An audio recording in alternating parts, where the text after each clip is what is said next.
ఆరోగ్యానికి మేలు చేసే ఆకుకూరలు. మెంతి కూర. ఇది తినడం వల్ల మూత్రాశయంలోని రాళ్లు కరిగిపోతాయి. మధుమేహానికి సంబంధించిన వ్యాధులను కూడా నియంత్రిస్తుంది.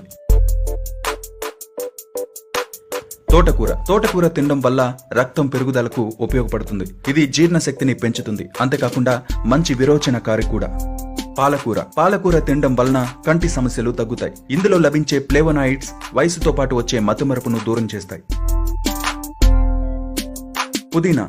దీనివల్ల గ్యాస్ సమస్యను నివారించవచ్చు. దీన్ని జీర్ణ సంబంధ వ్యాధులకి బాగా ఉపయోగిస్తారు.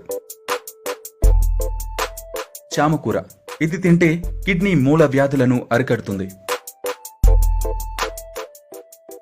చింత చిగురు. ఇది రక్తాన్ని శుద్ధి చేసి కాలేయానికి పుష్టినిస్తుంది. ఇది పైత్యం, వికారాలు నివారిస్తుంది. అంతేకాకుండా పచ్చ కామెర్లను మాయం చేస్తుంది. ముల్లంగి. ఇది అన్ని రోగాలకు నివారణగా పనిచేస్తుంది. ఇది తినడం వల్ల వ్యాధి నిరోధక శక్తి పెరిగి రోగాలను దగ్గరకు రాకుండా చూసుకుంటుంది. పొన్నగంటి కూర. ఇది కంటి చూపును మెరుగుపరుస్తుంది. అంతేకాకుండా శరీరానికి చలువనిస్తుంది. కడుపులో ఉన్న తల వెంట్రుకలను కూడా మొటమాయం చేస్తుంది.